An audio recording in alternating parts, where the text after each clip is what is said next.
I'm Sarah Wilson, and you're listening to the Roots and All Budcast.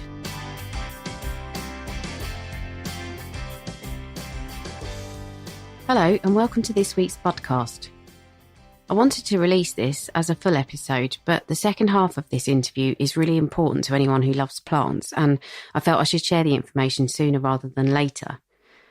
Graham Blunt's nursery Plantbase is a cornucopia of fabulous, fantastic and frankly bizarre plants, and if you're an exotic plant nut, you'll be blown away by some of the things he grows. The plant names come thick and fast, so I'll be releasing a supporting blog post for reference where you can check out the names and some photos of the plants that Graham mentions.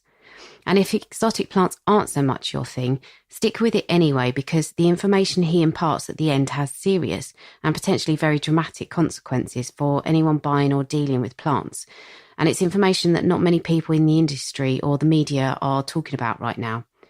So strap in for a fast ride through exotic plants and plant legislation with the super knowledgeable and indefatigable Graham. Can you tell me, if I'm growing palms outdoors in the UK, and I know obviously it's different for the south of the UK and the north, what sort of palms would be best?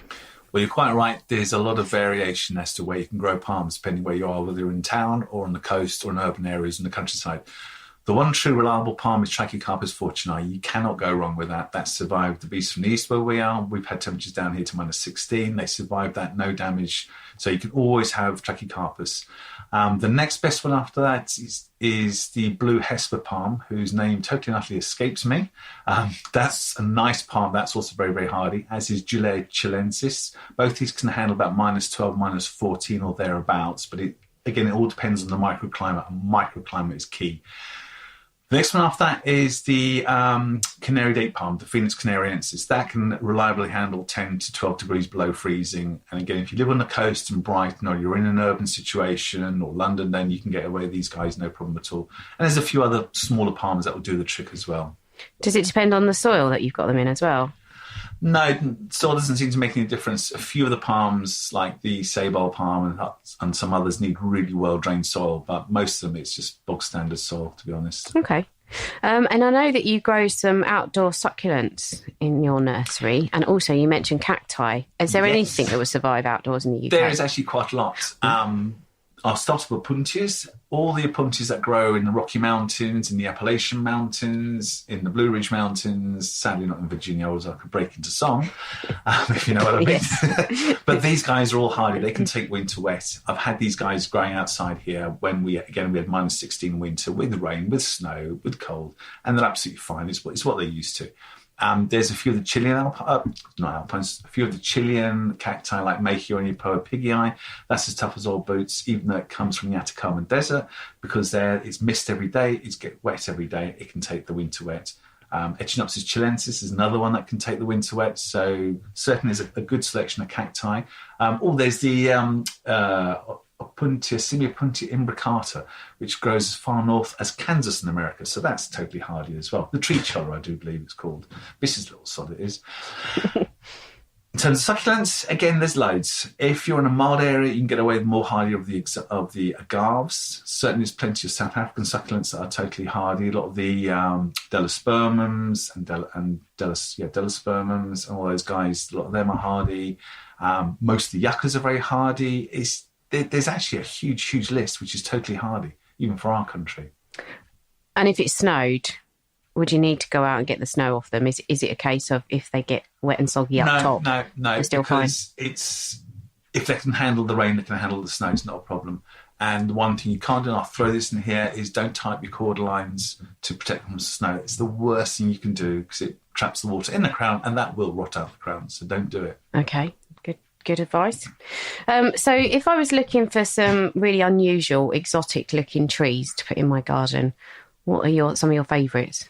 Blimey, where do I start? There's loads. One which I particularly like is called Dead Man's Fingers, which is Decasne fargesia, which has huge Aralia-like leaves. Then it has little tiny white flowers, which are pretty rubbish. But then it has great big sort of blue seed pods, and it's called Dead Man's Fingers because when they first form, they look literally like a hanging dead hand. And then they go sort of blue, and you can even eat the contents as well. I say contents, you can't eat the seeds, you eat the pith. It's very sticky. But it's a brilliant plant, very tropical looking and hardy as hell. It's from China. I love Jacaranda, but that's not hard enough unless you live in the middle of London. Chirisia speciosa, which I think they've now changed its name, the little beggars. The silk floss tree, that's hardy to about -10, -12. This is something you can overwinter in a cardboard box, but I'll come on to that a bit later on.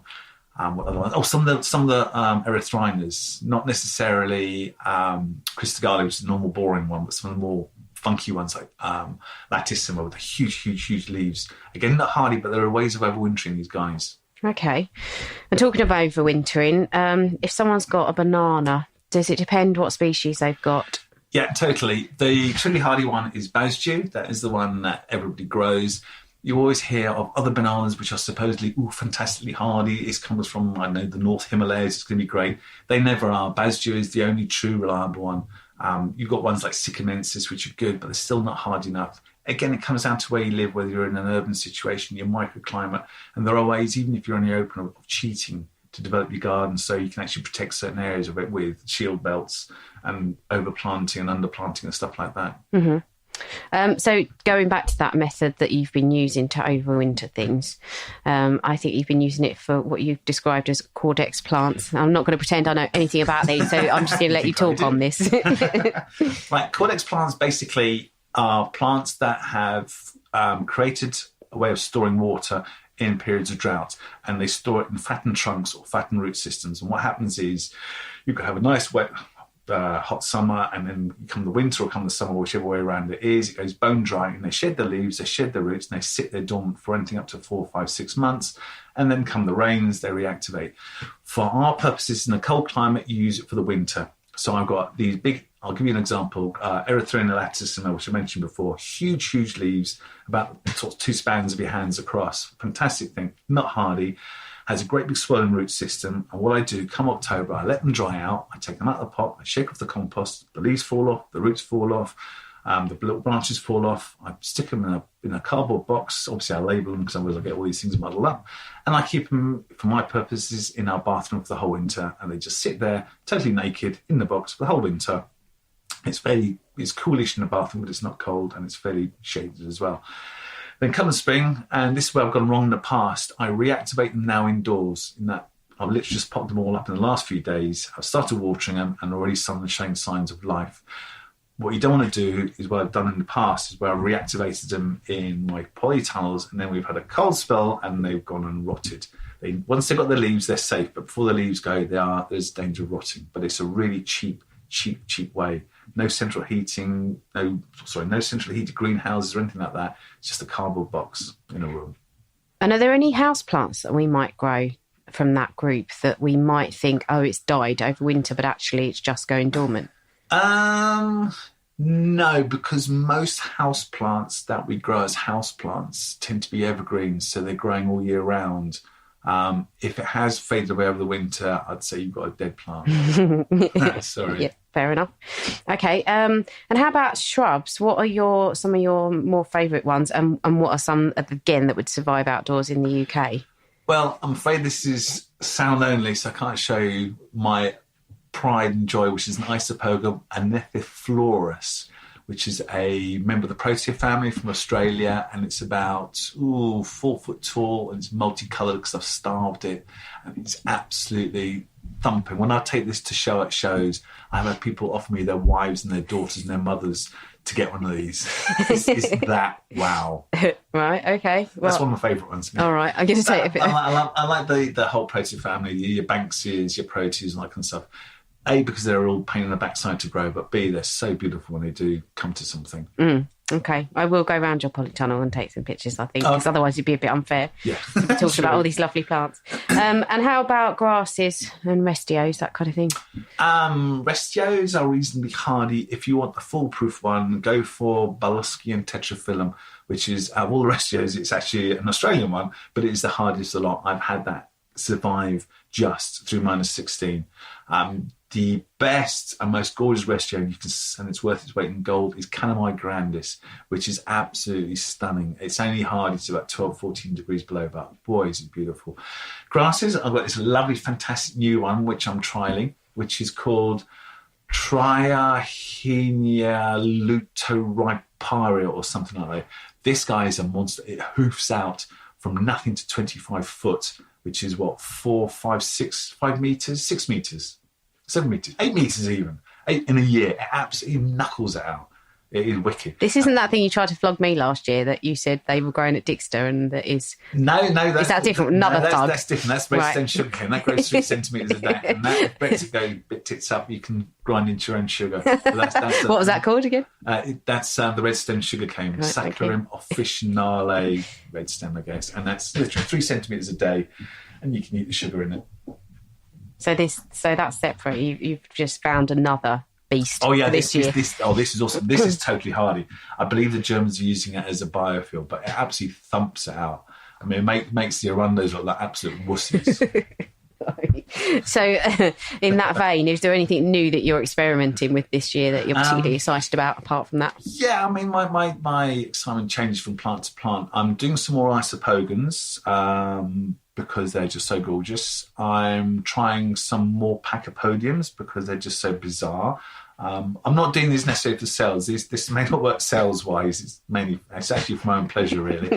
And I'm trying to do some more alpines, in particular North American ones and Chilean ones, simply because they're, in this country anyway, are fairly underdeveloped. Okay. And they're all good fun. Yeah, I bet.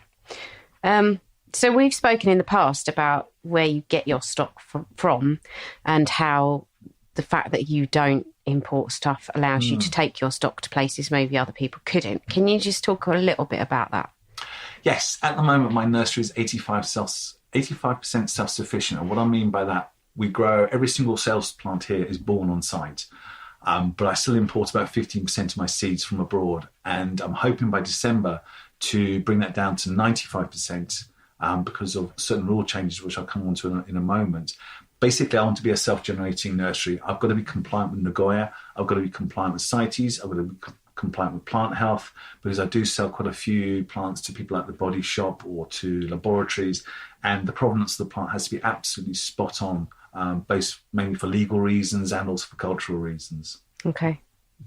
What do you sell them to the Body Shop for, just out of interest? It's actually for pack shots. It's hilarious. Every 2 years, they must change their PR company every 2 years. Because every 2 years, they need a new pack shot for a tea tree oil. If you look at the Body Shop pack shops, I'll let you into a little secret. The plant on it almost certainly isn't the tea tree oil plant. It's a stumped plant. Because the tea tree oil is Melaleuca alternifolia. I mean, it usually looks pretty crap for picture taking. Melaleuca linearifolia, leaf-wise, looks identical, but always looks much neater. So they usually take away one alternifolia and a few linearifolias to use for the pack shots. And I suspect it's a body double. It's a body double. To the naked eye, you cannot tell the difference. But I know damn well it's not true. So the fact that you're growing your stuff in-house means that you know that it's clean. Obviously, it's not important anything. Lacking pest and disease. There are no pest and diseases in it. They're clean. I get checked by DEFRA every 6 months as well. Okay. So. And that means that you can take your stuff to RHS shows. Is that correct? Yes. The rules are all changing now. Do you want to launch into the... Yes, please. Right, yeah. Okay, sorry, you chop that bit then, can't you? Yeah. That's fine. The world is changing, especially with plants. Plant health is now paramount importance to the government and DEFRA, mainly for food crops. It's not for horticulture. That we're second fiddle, I'm afraid, at the moment. I won't mention Brexit. That's basically the first gust of wind, but it's not a damaging gust of wind, particularly as far as the horticulture industry goes. The big thing to note is December the 14th. This is when plant health, CITES and Nagoya kick in.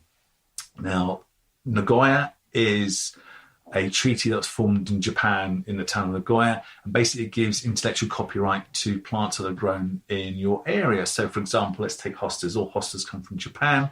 So if you breed from a hosta and make a cultivar, in theory, that cultivar belongs to Japan. To give you an example where this has gone wrong, a few years back, there's a plant they found in Madagascar which helps treat, I think, leukemia.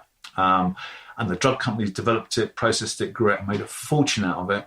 Madagascar got bugger all. And so this is the thinking behind it, that you have copyright belonging to the country of origin. What this means for growers is, especially with seed, from now on, you have to have permission from the government to collect the seed or the plant material to be able to resell it. And for us, the buyers, we need to know that the seed people